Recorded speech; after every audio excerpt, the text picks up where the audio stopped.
Presiden Joko Widodo atau Jokowi menegaskan kembali soal dirinya yang akan cawe-cawe di pemilu 2024 mendatang. Menurutnya hal itu penting dilakukan untuk menjaga pemilihan berjalan dengan lancar tanpa adanya riak-riak yang membahayakan negara. Ingat, Presiden tidak mengeluarkan statement apapun tentang pemilu yang jujur dan adil. Dia bicara tentang riak-riak. How come riak-riak? Riak-riak itu kan karena salah satunya adalah kecurangan pemilu. Kalau pemilu berlangsung secara jujur dan adil, pemerintah tidak memihak, riak-riak mungkin akan minimal sekali. Padahal penyebab riak-riaknya itu sendiri adalah keterlibatan Presiden Jokowi, ketidaknetralan Presiden Jokowi. Itu yang bisa menyebabkan riak-riak.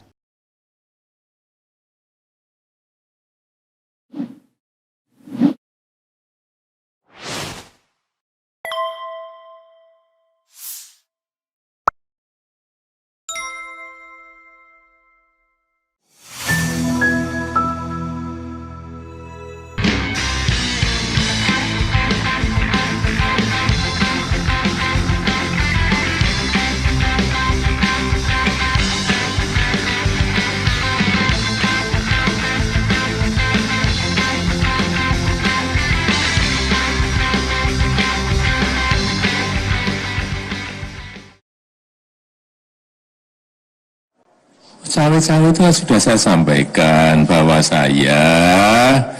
cawe-cawe itu saya sampaikan bahwa menjadi kewajiban moral, menjadi tanggung jawab moral saya sebagai presiden dalam masa transisi kepemimpinan nasional di 2024, ya harus menjaga agar isi kepemimpinan nasional serentak Pilpres itu bisa berjalan dengan baik tanpa ada riak-riak yang membahayakan negara dan bangsa. Masa riak-riak yang membahayakan dan bangsa saya disuruh diem? Enggak lah. Ya. Assalamualaikum warahmatullahi wabarakatuh. Sobat RH sekalian, jumpa lagi kita di channel yang keren ini. Keren caras. Ya, Sobat RH sekalian, kita sudah lihat ya penjelasan Presiden Jokowi soal cawe-cawe itu. Dan dia mengatakan ya sebagai presiden, cawe-cawe kalau ada kepentingan bangsa dan lain sebagainya dan lain sebagainya. Pilpres tanpa riak-riak yang membahayakan. Tapi dia tidak bicara tentang pemilu yang jujur dan adil. Nah, itu kuncinya ya. Artinya boleh dong tidak jujur dan tidak adil. Yang penting tidak ada riaknya. Kalau begitu maka presiden akan seperti kata Rocky Gerung bermain curang. Kemudian main keras. Dan kalau ada orang yang protes, maka yang akan bertindak adalah kekuatan koersif yang dikomandoi presiden. Kalau yang itu cawe-cawenya, wah kacau juga ya. Dan kalau kita kembalikan kepada polling RH Channel, mereka percaya bahwa cawe-cawe itu adalah memenangkan calon jagoannya. Hanya jagoannya belum ketahuan. Siapa yang menjadi jagoan utamanya? Apakah Prabowo? Apakah akhirnya Ganjar? Apakah Prabowo cuma ditimbang-timbang dan akhirnya sadar? Atau Ganjar kemudian akan dikhianati ya? Nah, di sini Sobat Era sekalian, soal cawe-cawe ini ya mayoritas percaya cawe-cawe itu maksudnya adalah memenangkan capres jagoannya. Jadi ada berapa puluh ribu ya, hampir 90.000 yang voting dan yang mengatakan bahwa cawe-cawe itu artinya memenangkan capres jagoannya itu di atas 90%, 94%. Coba kita cek lagi, sudah di bawah sekali ininya votingnya ya, pollingnya. Jadi mereka meyakini cawe-cawe itu adalah memenangkan calon jagoannya instead of ya untuk membuat pemilu itu jujur dan adil. Hanya sedikit yang percaya bahwa cawe-cawe itu artinya membuat pemilu jujur dan adil. Dan tadi cawe-cawenya Presiden Jokowi adalah riak-riak ya, mengatasi kalau riak-riak. Kalau riak-riak bukan cawe-cawe, itu adalah tugas umum pemerintahan. Jadi ini ada 88.000 voting beberapa hari yang lalu ya, sengaja saya tidak up lagi. Mana yang Anda percaya soal cawe-cawe Jokowi? Ingin memenangkan capres jagoannya 94%, ingin pemilu jujur dan adil 6%. Jadi cawe-cawenya itu adalah mayoritas mengatakan ya ingin memenangkan jagoannya. Siapa jagoannya? Itu yang masih teka-teki. Kita akan saksikan nanti siapa yang kena prank. Apakah Ganjar ataukah Prabowo. Sementara ini mereka tidak berani untuk memberi statement tegas. Dalam tanda kutip mengancam Jokowi agar dia yang dipilih. Nggak bisa begitu. Karena bagaimanapun Jokowi masih banyak pengikutnya. Karena itu baik Ganjar maupun Prabowo masih berbaik-baik hati dengan Jokowi. Karena masih berharap Jokowi mendukung salah satu di antara mereka. Karena tidak mungkin dua-duanya kan. Pasti harus memilih salah satunya. Jadi Sobat Era sekalian, coba kita bacakan berita mengenai cawe-cawe itu dari suara.com. Buka-bukaan Jokowi soal cawe-cawe di pemilu agar pilpres berjalan baik tanpa riak-riak, bahayakan bangsa dan negara. Oke, ini menarik kan? Tapi yang jelas yang kita bikin ngakak itu ketika Jokowi menyampaikan statement, menjelaskan cawe-cawe, muka Puan tegang, muka Megawati tegang, muka Ganjar tegang.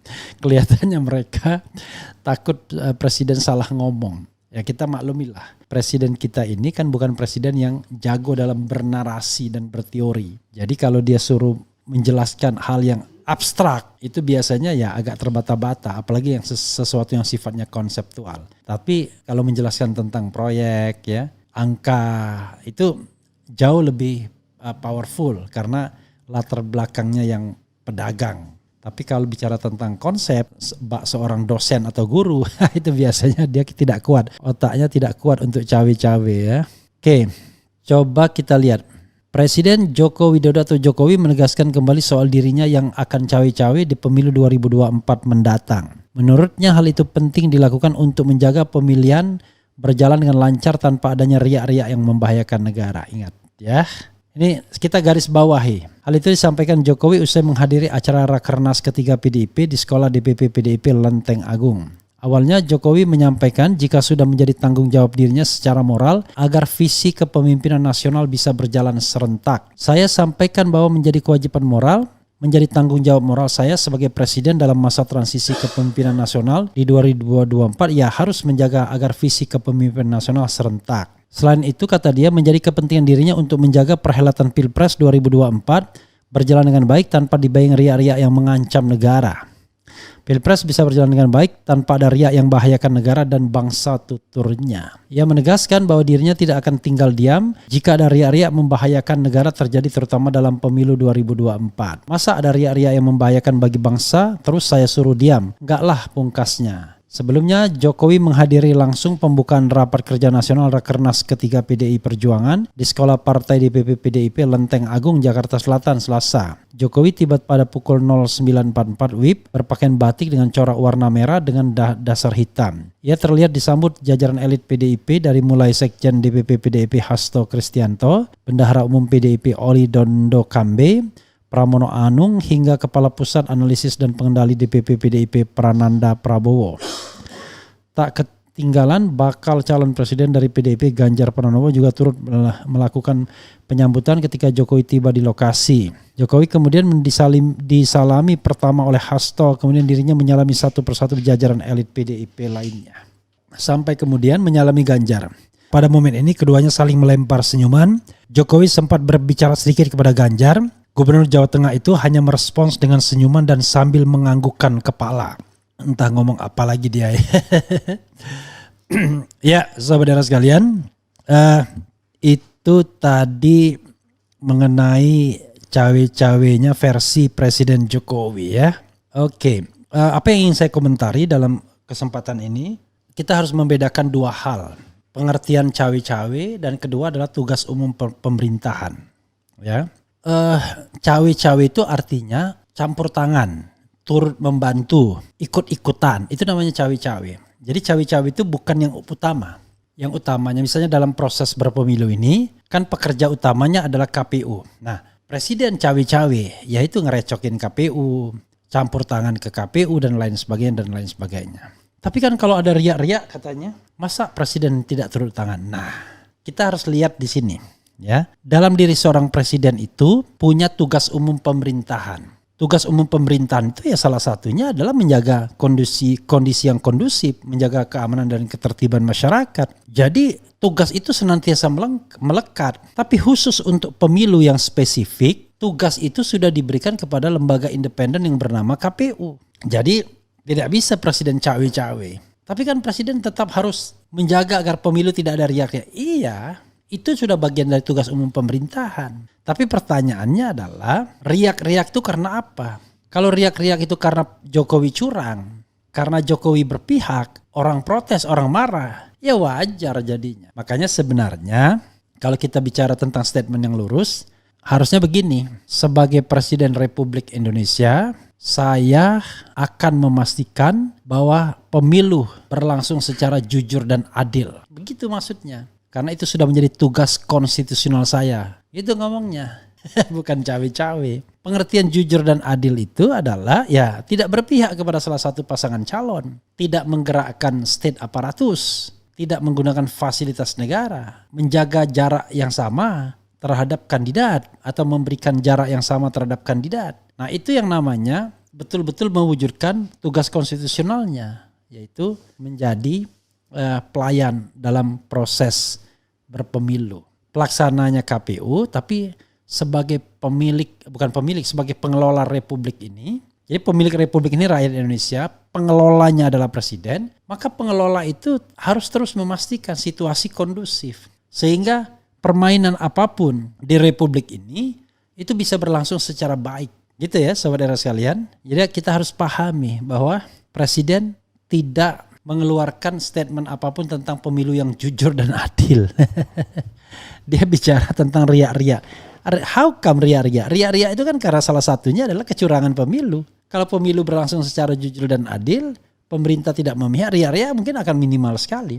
Padahal penyebab riak-riaknya itu sendiri adalah keterlibatan Presiden Jokowi, ketidaknetralan Presiden Jokowi. Itu yang bisa menyebabkan riak-riak. Oke, kita bacakan ya komentar Sobat RH terkait dengan isu ini. Memalukan, Bi. Yang bahaya itu kamu. Terselalu dejok.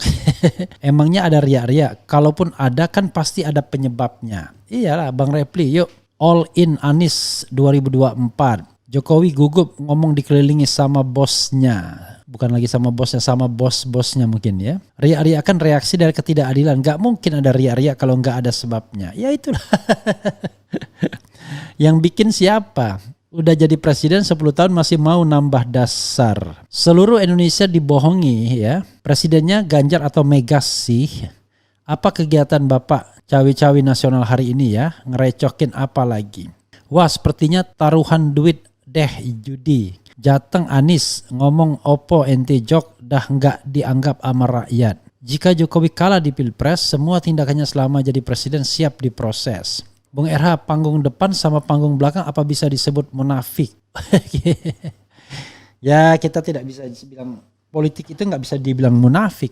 Politik itu ya memang pertunjukan panggung depan dan panggung belakang. Orang nggak ada yang tidak bicara demi rakyat, tapi di belakang hitung-hitungan. Kan begitu ya, semua partai bilang demi rakyat, tapi di belakang hitung-hitungan.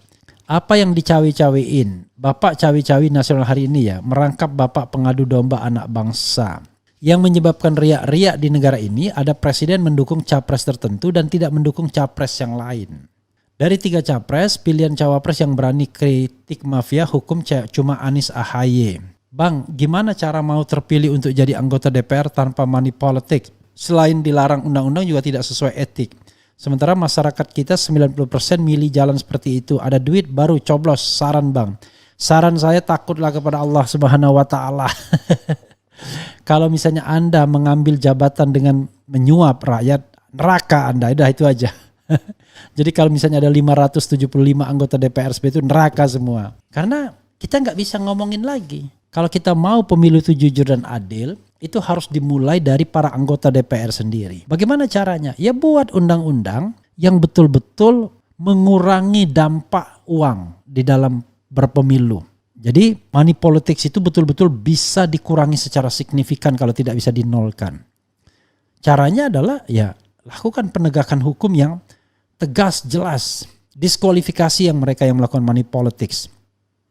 Misalnya. Syaratnya ya dari hulu lah. Cari Bawaslu yang bertaring, yang independen, yang tidak main mata, yang tidak berpikir jadi komisaris setelah tidak lagi menjabat dan lain sebagainya. Tapi selama yang dicari cuma oknum-oknum yang lembek kepada ketegasan, kepada keadilan, wah berat kita. Ya. Jadi kalau Anda merasa bahwa dengan tidak menyuap Anda bakal kalah, saran saya lebih baik nggak usah jadi anggota DPR, berhenti saja. Toh banyak ladang pengabdian. Bukan berarti Anda tidak bisa berpolitik. Masalahnya adalah Anda ingin nyuap juga, ya nggak usah. Kecuali Anda ikhlas, Anda ikut dan Anda tidak nyuap. Anda kalah nggak apa-apa, tapi Tuhan tahu Anda sudah berbuat sebaik-baiknya, gitu ya. Oke, calonnya kagak ada yang srek. Allah tidak tidur, kita lihat saja siapa yang amanah untuk negeri. Rakyat nggak ada yang menginginkan kericuhan, karena rakyat paham setiap kali ada kericuhan yang paling kena dampaknya adalah rakyat kecil. Maka nggak mungkin rakyat bikin kericuhan. Apa yang direcokin Bapak cawe-cawe nasional merangkap, oke. Anies nggak memalukan. Cawe-cawe Jokowi jegal Anies. Bang, jika presiden sudah jelas melanggar undang-undang, kita bisa apa? Ya bisa mengadukan kepada DPR. Perkara DPR kemudian tidak menindaklanjuti pengaduan kita, ya itulah realitas politik ya. Bung, oke, apalagi ya? Oke, wajar kalau Jokowi ikut cawe-cawe sebab seperti kata Bang RG bahwa Jokowi tidak paham Pancasila, artinya Jokowi juga tidak paham demokrasi. Bang Refli, bagaimana pendapat Bang Refli soal netralitas Polri dalam pemilu 2024 dan apa sanksi hukumnya terhadap anggota Polri kalau tidak netral? Jadi kalau kita bicara netralitas Polri itu dimulai dari kepalanya dulu. Kepalanya presiden. Presiden ada nggak perintah kepada Kapolri, kepada Kabin, Kepala BIN, ya, kepada TNI untuk memenangkan satu calon?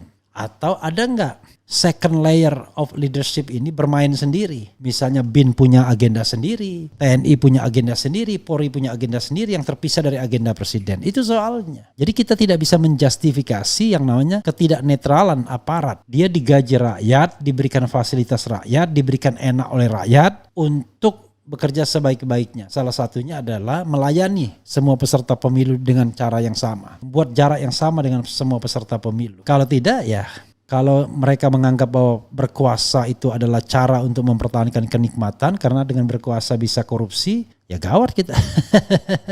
Banyak pejabat, tidak ada yang amanah. Itu yang susahnya ya. Oke, ada nggak sih yang amanah ya? Kalau kita bisa bicara tentang aparat, state aparatur, nah itu yang susahnya.